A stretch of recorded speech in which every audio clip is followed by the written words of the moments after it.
नमस्कार, आप सभी दर्शकों का बहुत बहुत स्वागत। आप देख रहे हैं जस्ट टीवी। मैं हूं नेहा शुक्ला, लेकर हाजिर हूं स्ट्रेट टॉक। आइए शुरू करें आज का कार्यक्रम।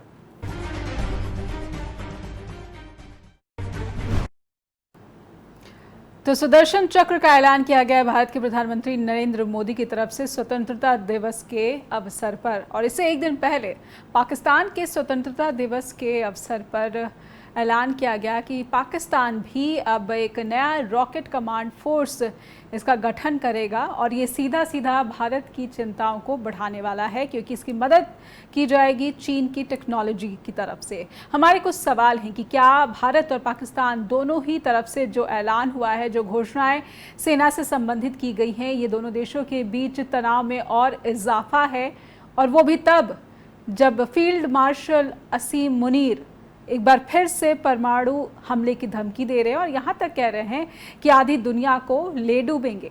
आइए कुछ सवाल रखते हैं और कुछ तथ्य भी, और समझने की कोशिश करते हैं कि अगर ये एस्केलेशन माना जाए दोनों देशों के बीच जारी तनाव का, तो फिर ये चिंताएं कितनी गहरी और गंभीर है। आप एक नज़र डालिए अपने टीवी स्क्रीन पर कि भारत ने सुदर्शन चक्र राष्ट्रीय सुरक्षा कवच मिशन की घोषणा की है। भारत के प्रधानमंत्री नरेंद्र मोदी की तरफ से ये घोषणा हुई है कि 2035 तक स्वदेशी तकनीक से ये विकसित होगा ताकि भारत के जो तमाम अहम ठिकाने हैं उनकी सुरक्षा सुनिश्चित की जा सके।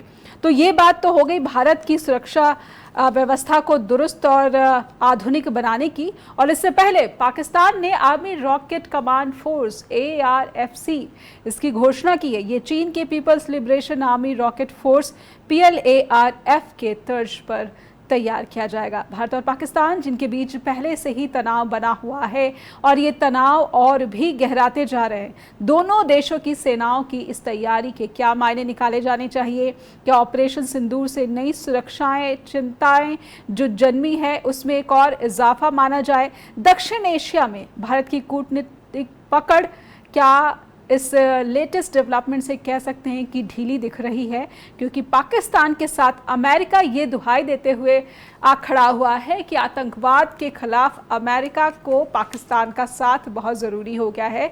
जबकि पहलगाम आतंकी हमले के बाद से भारत की ये लगातार कोशिश रही कि पाकिस्तान को आतंकवाद के पैमाने पर कहीं ना कहीं अकेला किया जाए, अलग थलग किया जाए। हमारे साथ जो आज का पैनल जुड़ चुका है, ये उनका स्वागत कर लेते हैं। हमारे साथ जुड़ रहे हैं कर्नल नितिन हैं, डिफेंस इश्यूज एक्सपर्ट। बहुत बहुत स्वागत करती हूँ सर। और सौमित्र रॉय हैं जी, वरिष्ठ पत्रकार। बहुत बहुत स्वागत करती हूँ दोनों को। सबसे पहले स्वतंत्रता दिवस की ढेरों शुभकामनाएं भी देती हूँ।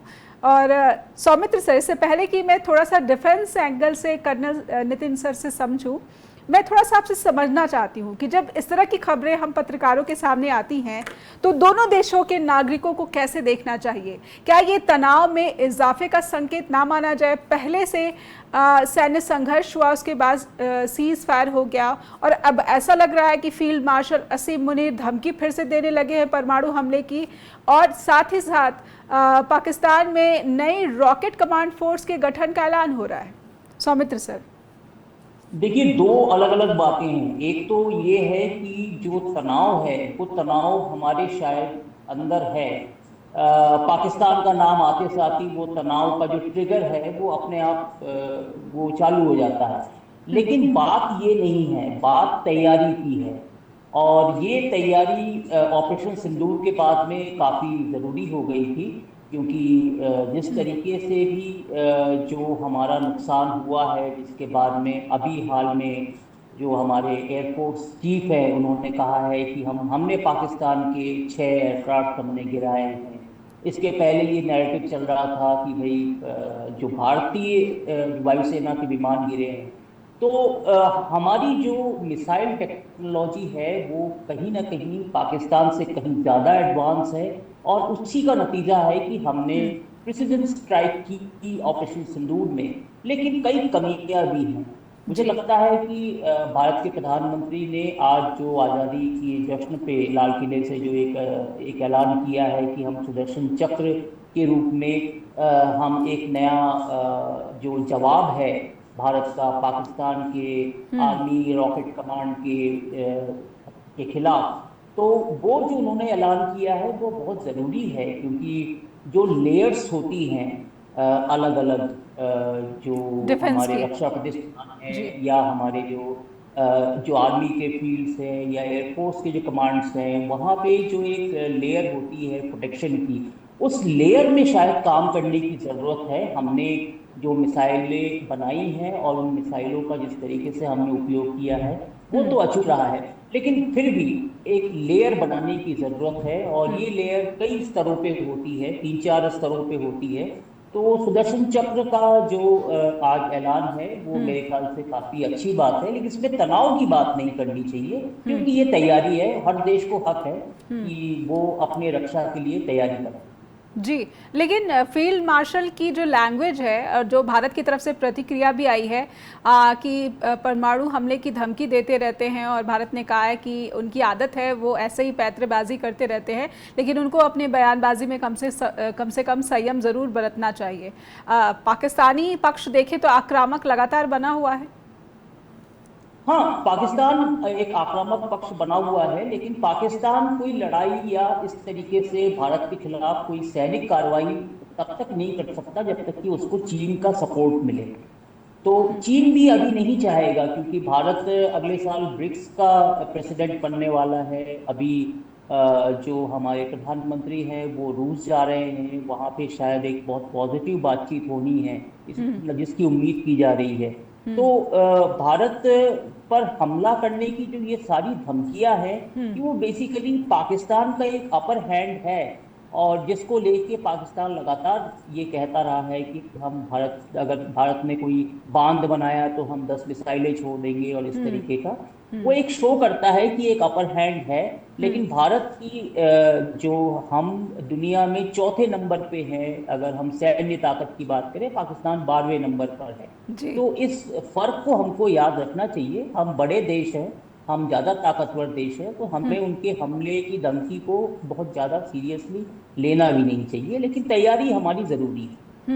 पर जब आतंकी हमले को की सुरक्षा पर सवाल उठते हैं सौमित्र सर, तो फिर मुझे लगता है कि तैयारियों में कहीं भी एक छोटी सी चूक जो है निर्दोष नागरिकों की जान पर बन आएगी। इससे एक छोटा सा ब्रेक लूँगी मैं, और इस जो लेटेस्ट सिचुएशन है और सर्कमस्टांसेस हैं इसको समझने की कोशिश करेंगे। कर्नल नितिन हमारे साथ जुड़े हुए हैं, उनसे समझेंगे कि रक्षा चिंताएं जो हैं क्या इस वक्त और ज़्यादा गंभीर हो रही हैं, या फिर इसे सिर्फ और सिर्फ तैयारियों का एक हवाला दिया जाए कि दोनों देश जो है वो अपनी अपनी तैयारियां, अपनी अपनी सेना को आधुनिक तकनीक से लैस बनाने की कोशिश भर कर रहे हैं। लेकिन टेंशन तो है, क्या इसे इग्नोर करना महंगा साबित नहीं होगा, क्योंकि चीन और अमेरिका जैसी दो ताकतें पाकिस्तान को अपनी झोली में, अपने साथ, अपने करीब बिठाने में लगातार सक्रिय दिखती हैं। एक छोटा सा ब्रेक के बाद लौटते हैं। फिर से सभी दर्शकों का बहुत बहुत स्वागत करती हूँ। आप देख रहे हैं स्ट्रेट टॉक, और भारत और पाकिस्तान के बीच चल रहे तनाव में दोनों देशों की सेनाओं की जो तैयारियां हैं ये इशारा कर रही हैं कि ये तनाव और गहराते नजर आते हैं। हमारे साथ कर्नल नितिन जुड़े हुए हैं, रक्षा मामलों के जानकार।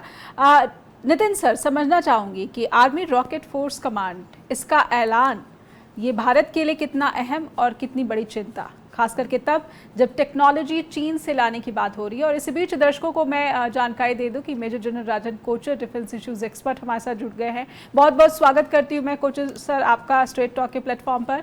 और कर्नल नितिन, आपसे मैंने सवाल जो किया उस पर मैं थोड़ी जानकारी अपने और हमारे दर्शकों के लिए ज़रूर लेना चाहूँगी। जी, ऐसा है कि ये नाम जो ना अनाउंस करा है आर्मी रॉकेट फोर्स, सवाल ये है कि ये कोई फौज नहीं खड़ी कर रहे हैं।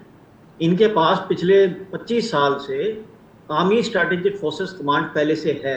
उनकी मिसाइल्स की यूनिट्स हैं, जो कि जैसे किराना हिल्स में हुआ, सरगोदा के पास में, बाकी जगह पे हुआ, जहां जहां की मिसाइलें पहाड़ों में इधर छिपी हुई हैं, वो पहले भी एग्जिस्ट कर रही हैं। जी, इसका एक नाम उन्होंने चेंज किया है, थोड़ा डॉक्ट्रिनल शिफ्ट जरूर होगा। पहले भी ऐसे उन्होंने बताया था कि जितने भी गजनी मिसाइल्स हैं, वो हत्फ मिसाइल्स हैं, वो सब उनके कमांड के अंडर में हैं।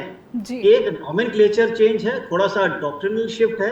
ये नहीं कि कोई नई फौज खड़ी हो रही है, ऐसा कुछ नहीं। हो सकता है इसी को जो है उसे मर्ज कर दें, थोड़े एरियल प्लेटफॉर्म्स अर्ली वार्निंग के साथ में इंक्लूड कर दें। और अगर आप ध्यान से देखें तो ये एक बहुत अच्छा मौका है उनको अपना डिफेंस बजट इस नाम से और इंक्रीज करने के लिए। उनके देश में कोई इसके बारे में बात नहीं करेगा कि आपका डिफेंस बजट क्यों इंक्रीज कर रहे हैं। वो बोलेंगे हमने तो बहुत अपग्रेड कर रहे हैं। लेकिन सिर्फ नाम चेंज हो रहा है, डॉक्ट्रिनल शिफ्ट हो रहा है। थोड़ी मदद जरूर चाइना से मिलेगी, उनके जो कोई टेक्नोलॉजी आ जाएगी, थोड़ा कमांड कंट्रोल में आ जाएगा। लेकिन मेरे हिसाब से ये नहीं है, क्योंकि मैंने एएसएफसी के ऊपर में काफी रिसर्च करी हुई है, तो मैं कह सकता हूँ कि ये जो चीजें जो कुछ बता रहे हैं ये पहले भी एग्जिस्ट करती हैं। इतने ज्यादा फॉर्म में नहीं जितने कि आगे वो लेके चलेंगे अगले 5-10 साल के अंदर। लेकिन सर जो खबरें हैं वो तो ये संकेत करें कि ये और जिस तरीके की पाकिस्तान के दावे हैं कि वो भारत के डीप इनसाइड हमला करने की रणनीति पर आगे बढ़ रहे हैं, और जिसमें चीन पूरी तरह से खुलकर मदद कर रहा है। बल्कि हमने ऑपरेशन सिंदूर के दौरान भी चीन की तरफ से जो बयानबाजी सामने आई थी, इससे स्पष्ट होता है कि रक्षा सहयोग की बात है तो चीन खुलकर पाकिस्तान के साथ है, और यहाँ तक तुर्की भी साथ है। खैर, तुर्की को छोड़कर मैं सिर्फ और सिर्फ चीन की टेक्नोलॉजी को लेकर ये सवाल आपसे समझना चाहती हूँ। जी, ये तो मानी हुई बात है कि चीन और पाकिस्तान वो जैसे कहते हैं हम आयरन फ्रेंड्स, जी, तो जो भी टेक्नोलॉजी उनके पास है उनके पास भी है। और जिस समय में ये अपनी रॉकेट फोर्स उनके साथ में पीएलए की रॉकेट फोर्स के बेसिस का जो डॉक्ट्रिनल शिफ्ट करेंगे, हो सकता है जिस समय हम 2 फ्रंट वॉर की या 2.5 फ्रंट वॉर की बात करते हैं, हो सकता है उस समय इंटरऑपरेबिलिटी भी दोनों फोर्सेस के बीच में हो, इंट शेयरिंग हो, कम्युनिकेशन शेयरिंग हो। लेकिन मैंने पहले भी कहा था, सिंदूर के समय पे भी बोला था, चाइना कभी भी अपना हाथ सीधा नहीं खेलेगा, वो थ्रू पाकिस्तान ही करेगा। लेकिन ये भी मैं मानता हूं कि अभी जैसे हमारा शिफ्ट हुआ है सिंदूर के बाद में, हमने देख लिया हमारा कोई मदद के लिए हमारे साथ में नहीं खड़ा है, हमारे मदद का वैसे ही हमारे साथ में कोई नहीं खड़ा हुआ है। तो चाइना की तरफ हमारे, आप देख रहे हैं न्यूज में पढ़ रहे हैं, हमारा थोड़ा सा सिचुएशन उनके साथ हमारा थोड़े ताल्लुकात शायद बेहतर हो जाए आने वाले दिनों में। जैसे आपने बताया ब्रिक्स की समिट की बात हो रही है, एससीओ की बात होगी, आरआईसी की बात होगी, तो हो सकता है कि हमारे ताल्लुकात उनसे हो जाए, ट्रांसैक्शनल रिलेशनशिप हमारे साथ उनके साथ बन जाए, फ्रेंडशिप ना हो, ट्रांसैक्शनल बन जाए, जो आगे जाकर के यदि दोबारा से अगर ऐसा कोई सिंदूर जैसा कभी सिचुएशन सामने आती है, हो सकता है उस समय भी चाइना अपना वो वाला फ्रंट, क्योंकि हमारे ट्रांसनेशनल रिलेशनशिप है, बेहतर हो जाए, मान लो आज से 1 साल 2 साल 5 साल बाद, तो वो फ्रंट ना खोले। मदद जरूर करेगा पाकिस्तान की, इसमें कोई शक नहीं है मेरे को, लेकिन खुल करके जैसे सिंदूर में हाथ नहीं दिखाया था वैसे दोबारा नहीं दिखाया, ये मेरा मानना। बिल्कुल, मैं राजन कोचर सर आपसे यही सवाल लेना चाहती हूँ। पाकिस्तान की तरफ से ये जो rocket missile rocket command force का गठन किया गया है, इसे आप क्या भारत की चुनौती मानते हैं, और क्या इसी के जवाब में सुदर्शन चक्र मिशन की शुरुआत प्रधानमंत्री नरेंद्र मोदी की घोषणा के तहत की गई है?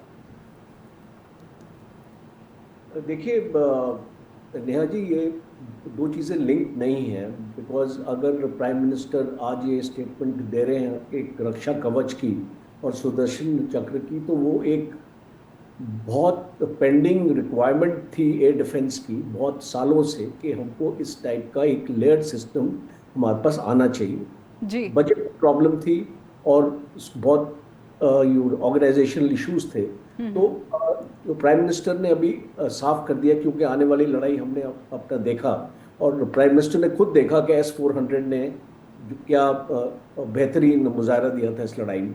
तो ये एक रिक्वायरमेंट है, फ्यूचर की रिक्वायरमेंट है, और ये दुश्मन की कैपेबिलिटी या दुश्मन के अनाउंसमेंट्स के साथ लिंक नहीं होती है जी।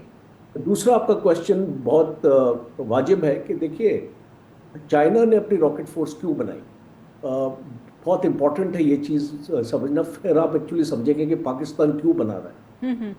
चाइना ने 8-10 साल पहले रियलाइज़ किया कि लद्दाख में चाइना की जो एयर पावर है या एयरफोर्स है वो इतनी कामयाब नहीं रहेगी as a deterrence for India because of the altitudes, और जो एक टर्न अराउंड कैपेबिलिटी है वो एयरफोर्स को नहीं मिल रही थी चाइना की।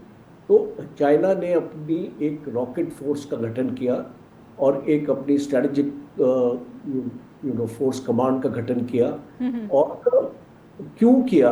बिकॉज एक रॉकेट फोर्स एक आपको स्ट्रेटेजिक कैपेबिलिटी देती है कि आपके जितने भी एसेट्स होते हैं जी, मिसाइल्स और रॉकेट के, वो एक यूनिफाइड कमांड के अंडर आ जाए। और जब एक यूनिफाइड कमांड के अंडर आ जाते हैं तो उसकी एम्प्लॉयमेंट आप जब उसको करते हो तो वो एक कंसंट्रेशन से एक आपका इस कॉज एंड इफेक्ट, अगर आप मैनेजमेंट में रिलेशनशिप को उसको पढ़ें तो एक कॉज एंड इफेक्ट का एक थ्योरी इस पे लागू होती है कि आपके पास एक कंसोलिडेटेड फोर्स है, एक पोटेंट फोर्स है, आपके पास पूरे रिसोर्सेज है एक कमांडर के पास में। जैसे आज हम थिएटराइजेशन की बात करते हैं, हम क्यों करते हैं थिएटराइजेशन की बात? बिकॉज सारे रिसोर्सेज एक थिएटर कमांडर को देना चाहते हैं सो दैट उसका कंसोलिडेटेड एम्प्लॉयमेंट अच्छी तरीके से हो सके। एंड सिमिलरली रॉकेट फोर्स का कॉन्सेप्ट है कि आपको इम्प्रूव्ड एफिशिएंसी मिलेगी, एक आपको फास्टर रिएक्शन टाइम मिलेगा और एक बहुत strong non nuclear tactical force आपके पास होगी। इसको स्ट्रेटेजिक फोर्स से हम अलग करते हैं बिकॉज हमारे पास भी स्ट्रेटेजिक फोर्स कमांड है जिसमें अग्नि एक्चुअली मिसाइल्स हैं और सबमरीन लॉन्च मिसाइल्स हैं जैसे कि K4, K5, K6। तो वो स्ट्रेटेजिक फोर्स कमांड वो खास तौर पे न्यूक्लियर के लिए बना है और एक स्ट्रेटेजिक जो कंटेंट है उसमें। पर यहाँ पे हम एक ऑपरेशनल कमांड की बात कर रहे हैं, एक टैक्टिकल कमांड की बात कर रहे हैं। और इस भारत के पास भी अगर आप इसको जो कंपेयर एक्चुअली करें, हमारे ये कॉन्सेप्ट नया नहीं है।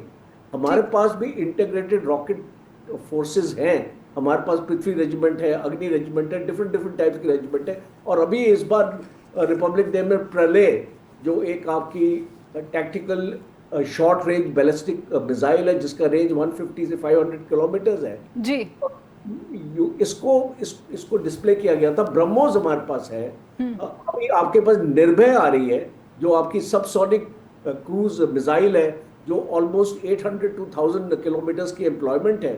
और ये ट्राई सर्विस के under means army, air force and navy triad. अब जो भी सिस्टम्स आ रहे हैं आप देखिए, ये एक्सक्लूसिवली फौज के लिए, आर्मी के लिए नहीं है। ये जितने भी सिस्टम्स हैं ये आर्मी, एयरफोर्स एंड नेवी के लिए, क्योंकि जब नेवल से एक्चुअली लॉन्च होता है तो उसकी लोकेशन पिन पॉइंट आप नहीं करते। कई बार आप सबमरीन से भी इसको मिसाइल्स को लॉन्च करेंगे तो आपको पता नहीं चलेगा, दुश्मन को पता नहीं चलेगा मिसाइल एक्चुअली कहाँ से है। लैंड से फायर करेंगे तो उसकी लोकेशन दुश्मन एक्चुअली पता इसको लगा लेता है। ठीक है। तो इसको मैं ये मानता हूँ कि पाकिस्तान अपने आप को मजबूत कर रहा है और एक रॉकेट फोर्स के लिए आपको 3 चीजों की जरूरत होती है जी। फर्स्ट इज द बजट, जैसे कल साहब ने बताया कि आपके पास पैसा होना चाहिए मिसाइल्स और आपको रॉकेट्स खरीदने के लिए, आपके पास वो एक पोटेंट फोर्स बनाने के लिए आपके पास इन्वेंट्री होनी चाहिए जी। दूसरा जो इम्पोर्टेंट जो आपका आइटम है वो है मैन पावर। अब आप कोई भी चीज नई एक्चुअली बनाओगे तो आपको उसके लिए बंदे चाहिए होंगे और आपकी नई रेजिमेंट्स भी बनेगी तो आपको उसके लिए मैन पावर चाहिए होगा।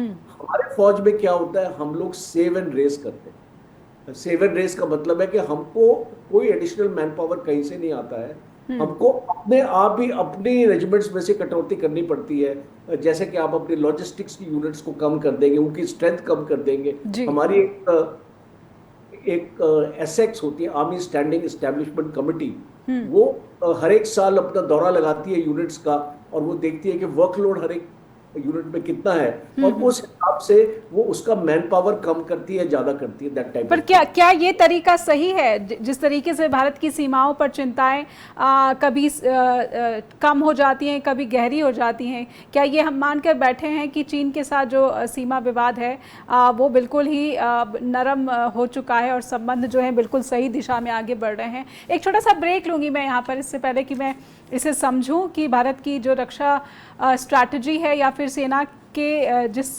कार्यशैली का जिक्र मेजर जनरल राजन कोचर ने किया है। एक ब्रेक के बाद लौटेंगे और समझने का क्रम आगे बढ़ाएंगे।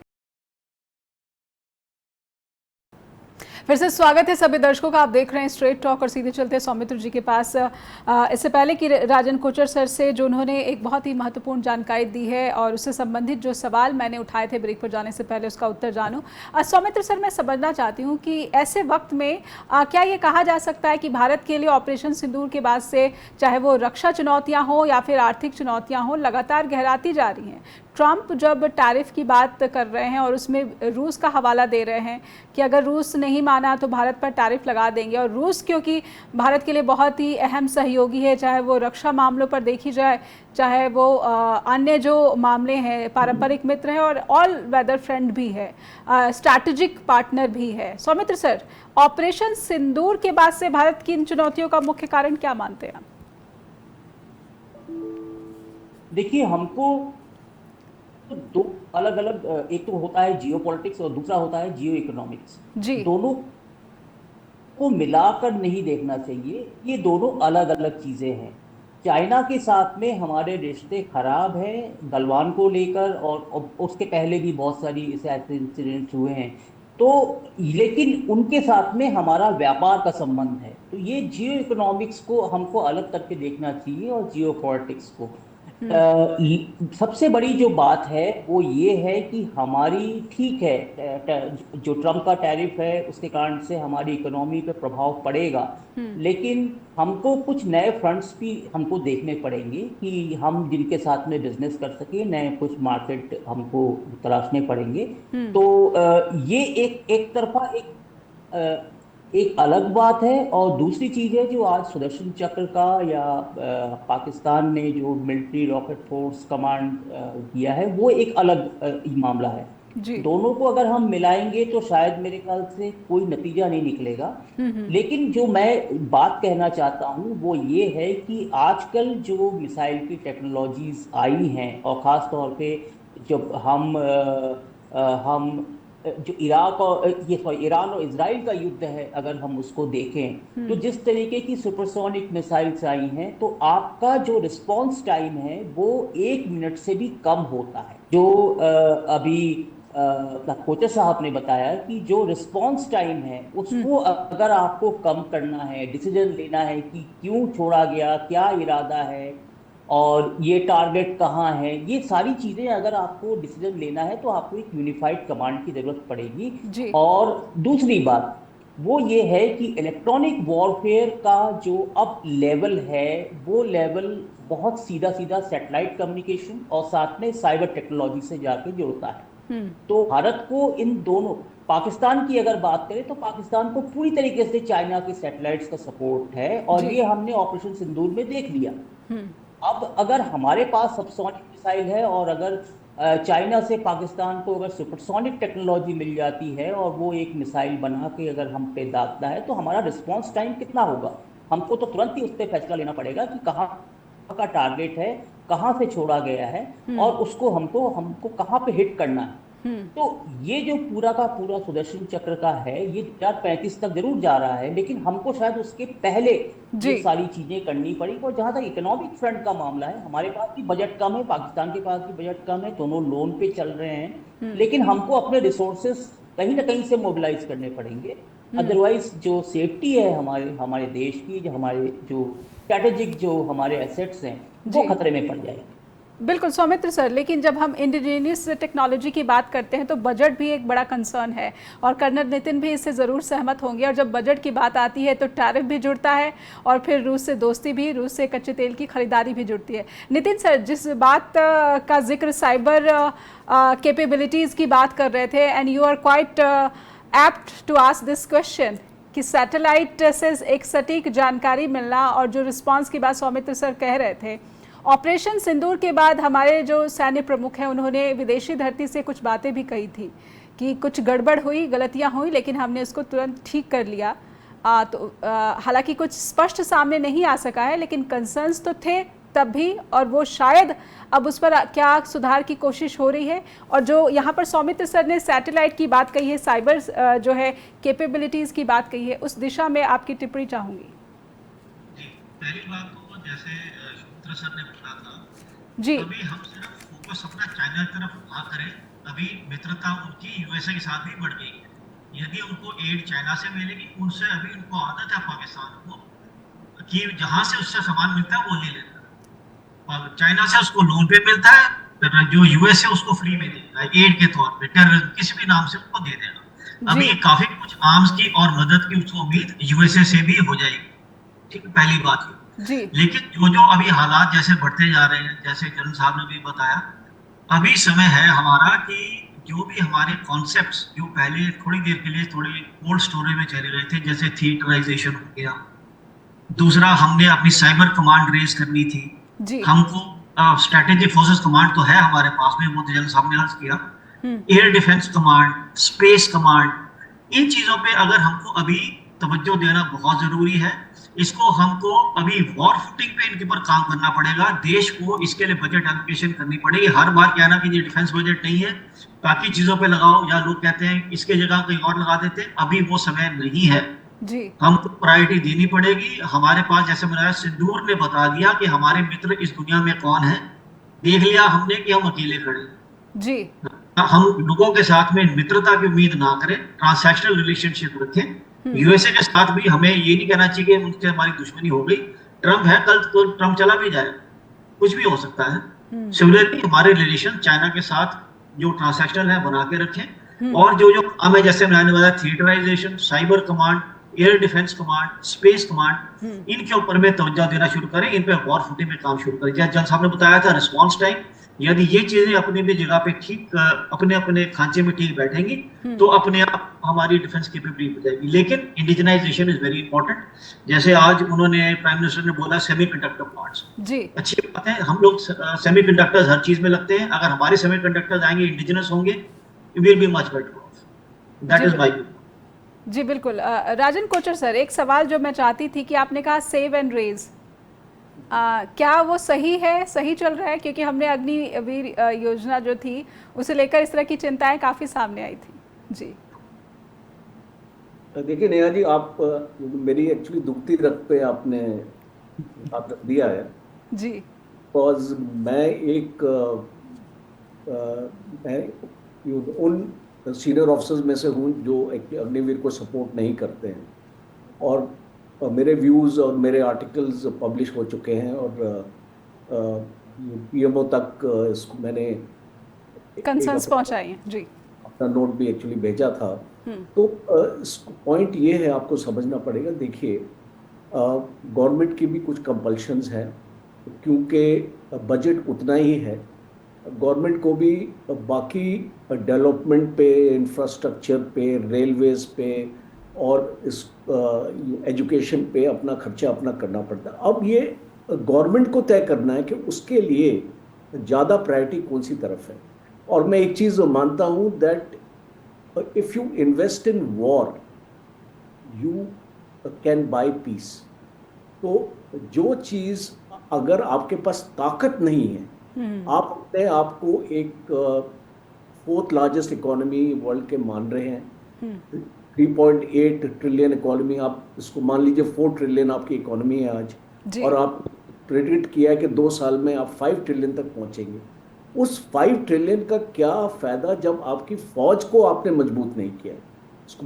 इसको ये मानना है कि फौज को खासकर इतनी सारी अनसर्टेनिटीज है पहले से ही, जो टेंशन्स है अलग अलग मुल्कों के बीच। और सौमित्र जी भी यहाँ पे हैं, वो इसको समझेंगे कि आज जो नॉर्थ ईस्ट की तरफ से चुनौती आ रही है, आज जो बांग्लादेश की तरफ से आ रही है, बिकॉज मैं काफ़ी इसके ऊपर प्रोग्राम्स करता हूँ बांग्लादेश का, और बांग्लादेश के लोग भी आते हैं उस पैनल पर डिस्कस करने के लिए। वो बहुत सामने आ रही है कि अभी आपने 2 दिन पहले की न्यूज़, 5 ISI के इसको बंदे वहाँ पे पकड़े गए हैं, और उसमें आर्मी के कंटोनमेंट में रह रहे थे वो लोग, और उसमें एक फौजी भी था उनके साथ जो पकड़ा गया।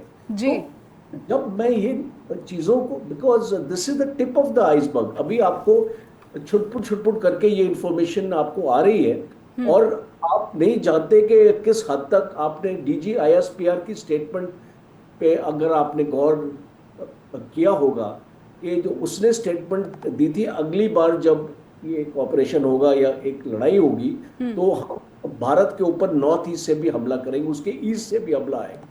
तो इसका मतलब कि वो किसका जिक्र कर रहे थे, कहां से हमला आएगा? बिल्कुल। तो और दूसरा मेरा एक सिंपल सा लॉजिक है, आपने अग्निवीर स्कीम लेके आए, जी। यूथफुल प्रोफाइल, मैं बिल्कुल एग्री करता हूं जो बोलते हैं यूथफुल प्रोफाइल है, टेक्नोलॉजी को समझने की जरूरत है इसलिए अग्निवीर। बट मुझे एक चीज बताइए, आपने 2-2.5 साल कोविड के टाइम में रिक्रूटमेंट नहीं करी, आपकी फौज 13 लाख की थी, आज आपकी फौज 11.5 लाख से भी कम है।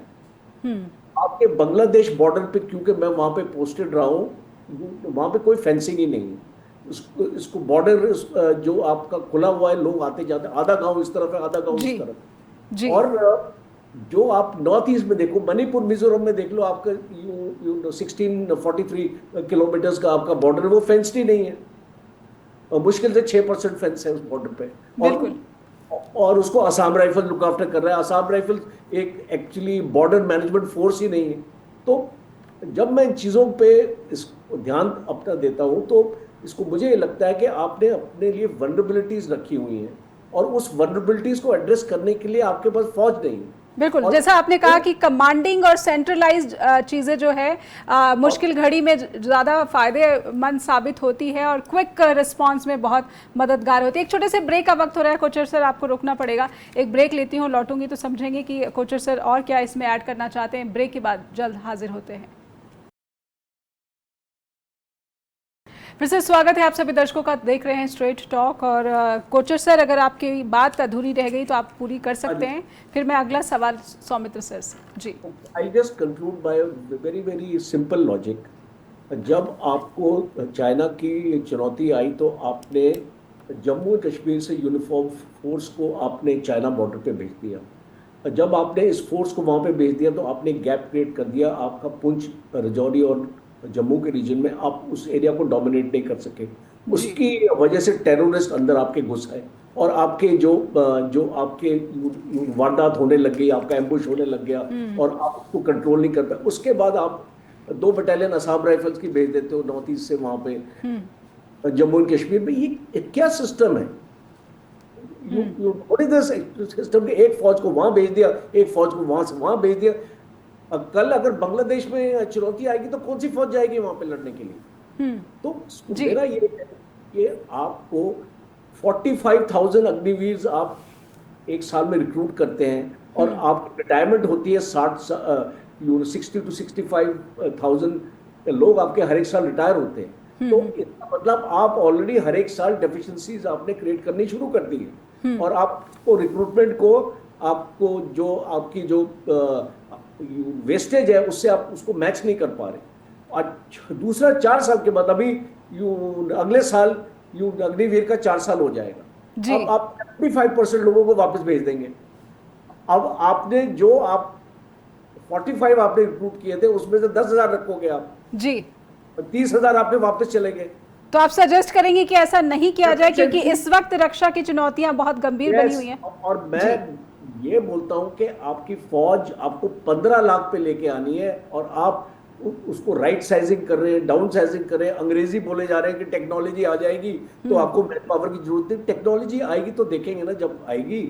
अब इजराइल ने इसको 7 अक्टूबर का अटैक इजराइल के ऊपर क्यों हुआ? अब उनके पास टेक्नोलॉजी थी, पर उनके बंदे नहीं थे बॉर्डर पे जी, घुसाए लोग अंदर। तो आप इसको, टेक्नोलॉजी का एक रोल है, और आपकी फौज का एक रोल है, मैन पावर का एक रोल है।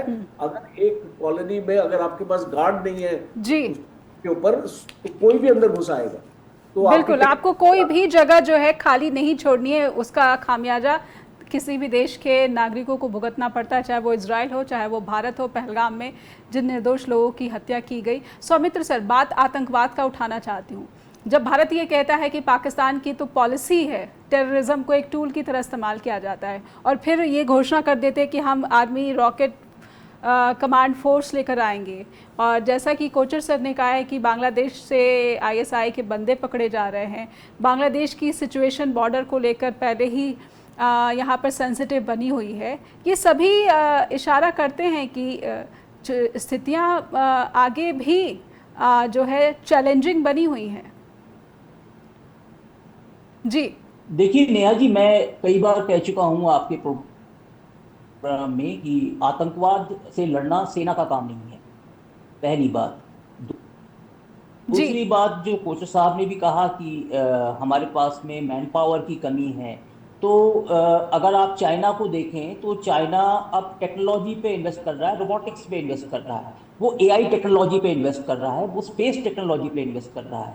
तो अब मैन पावर पे उतना ज़्यादा जो हमारी डिपेंडेंसी है वो इतना मतलब नहीं है। इससे ज़्यादा डिपेंडेंसी अब टेक्नोलॉजी पे हो गई है।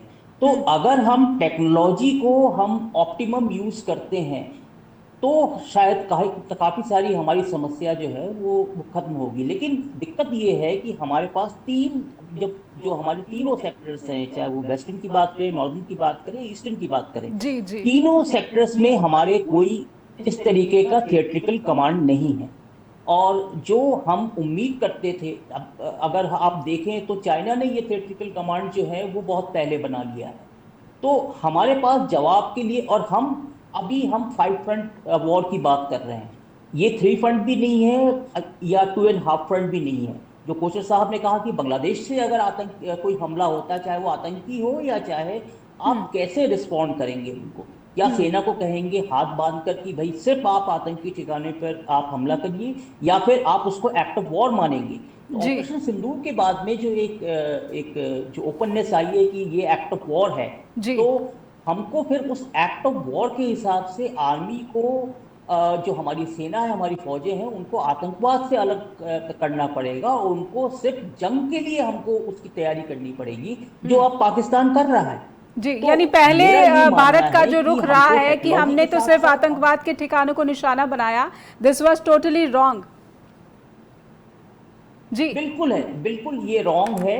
और हमको जो है वो बात करनी पड़ेगी अब नए तरीके के वॉर की, जो कि कन्वेंशनल वॉर से काफी अलग है।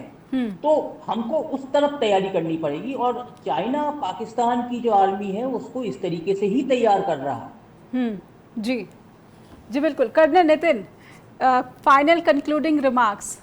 बजट भी चाहिए और हम इंडिजीनियस टेक्नोलॉजी पर भी डिपेंडेंसी बढ़ाना चाहते हैं, लेकिन हमारी बॉर्डर लाइन की सिक्योरिटी भी इम्पॉर्टेंट है, क्योंकि एक एक नागरिकों की सुरक्षा हमारा दायित्व है।